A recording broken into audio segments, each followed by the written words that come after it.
High বন্ধুরা, কেমন আছো সবাই? আজকে যে ঘটনাটা বলবো সেটা আমার আর আমার বন্ধুর জীবনে ঘটে যাওয়া একটা অভিশপ্ত রাত। আমি রাজকিক মল্লিক তোমাদেরকে গল্পটা শোনাচ্ছি। ভালোভাবে শ্রবণ করার জন্য হেডফোনটা কানে লাগিয়ে নিতে পারো।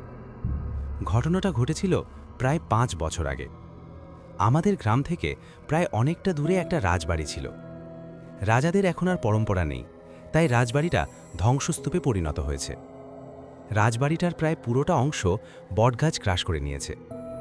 রাজবাড়িটি কাজলাগড় রাজবাড়ি নামে পরিচিত। আমি আর আমার বন্ধু ঠিক করি একদিন ওই রাজবাড়ি ঘুরতে যাব।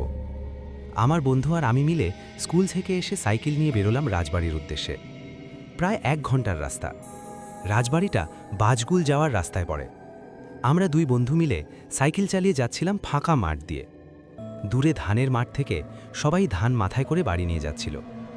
পাখি উড়ে তার বাড়ি ফিরছিল। সূর্য ডুব দিচ্ছে, আর আমরা দুই বন্ধু গল্প করতে করতে সাইকেল চালাচ্ছিলাম। আমরা হাতে মাত্র একটা টর্চ আর 1 বোতল জল, বই কি আর কিছু আনিনি।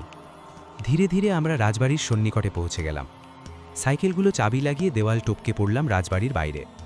চারিদিকে ঘাস আর ঘাস, দেখে মনে হচ্ছে মানুষের পায়ের ধুলো অনেকদিন পরে নেই এই রাজবাড়িতে। যাই হোক, আমি সামনের দিকে আর আমার বন্ধু আমার পেছনের দিকে দুজন হাঁটতে শুরু করলাম। রাজবাড়ির দাওয়াতে একটা কাঠের চেয়ার পড়েছিল। চেয়ারটা উই লেগে পুরোটা প্রায় জরাজীর্ণ হয়ে গেছে। চারিদিকে ঝুল ঝুলে আছে। একটা কালো বিড়াল আমাদের দিকে তাকিয়ে বসে আছে। তার চোখে আমার টর্চের আলো পড়তে বিড়ালটার চোখটা জলজল করছে। কিছুক্ষণ পর বিড়ালটা ওখান থেকে অদৃশ্য হয়ে গেল। আমরা তখন রাজবাড়ির মূল গর্ভে চলে এসেছি। হঠাৎ শুনতে পেলাম একটা দরজা শো জোরে বন্ধ হয়ে গেল। আমরা ভয়ে পেছনে ঘুরে দেখি ওই বিড়ালটা আমাদের পেছনে বসে আছে। আমরা গুরুত্ব না দিয়ে দোতলায় উঠতে লাগলাম। সিঁড়িটা প্রায় ভেঙে গেছে। কোনো রকম আমরা উঠলাম। উঠেই দেখি ঝাঁকে ঝাঁকে বাদুড় উড়ে জানলা দিয়ে উড়ে যাচ্ছে, আর বিচ্ছিরি একটা নাক পচানো গন্ধ। আমরা আস্তে আস্তে বেলকনির দিকে এগোতে লাগলাম। বেলকনির দিকে যাওয়ার সময় আমরা শুনতে পেলাম একটা পায়ের আওয়াজ, ঠক ঠক ঠক। নিচে হেঁটে আসছিল, উপরতলার দিকে। আমরা ভয় খেয়ে একটা রুমে ঢুকে গেলাম। ভেতর দিয়ে দরজা বন্ধ করে চুপটি মেরে বসেছিলাম। দরজার শিকলের পাশে একটা ছোট্ট ছিদ্র ছিল। আমার বন্ধু ওই ছিদ্র দিয়ে মুখ বাড়িয়ে দেখছিল। পায়ের আওয়াজটা আস্তে আস্তে জোরালো হতে লাগলো। হঠাৎ আমার বন্ধু চিৎকার করে উঠল আর অজ্ঞান হয়ে পড়ল উল্টে। আমি আমার জলের বোতলটা খুলে ওর মুখে জল ছিটালাম। ও মুখ ছেড়ে উঠে আমাকে জড়িয়ে ধরে বসে আছে। ওর গা যেন গরমে পুড়ে যাচ্ছে। আমি আর এক মুহূর্তও দেরি না করে ওকে বললাম, চল ভাই এখান থেকে। ও আমাকে মানা করছিল। ও যা দেখেছে তা স্বাভাবিক কোনো জিনিস না। আমি ওকে বললাম, ভাই যা হয় দেখা যাবে, চল এখান থেকে আগে। এই বলে আমি দরজাটা খুললাম, আর আমি দেখি একটা লম্বা মোটাসোটা লোক দাঁড়িয়ে আছে বেলকনিতে।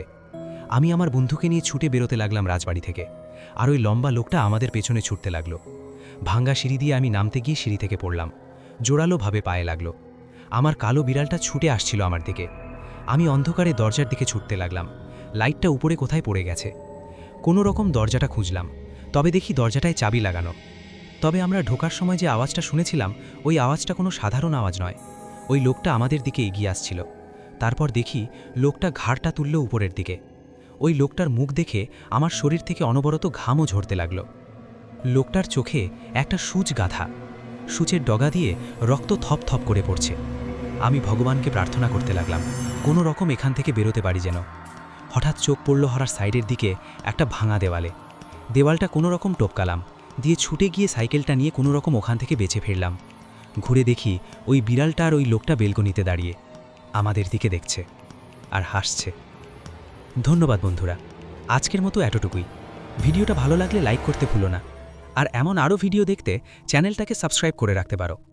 দেখা হচ্ছে আবারও একটা ইন্টারেস্টিং ভূতের গল্পের সাথে। আর তোমরা কমেন্টে জানাও তোমরা কেমন গল্প শুনতে চাও।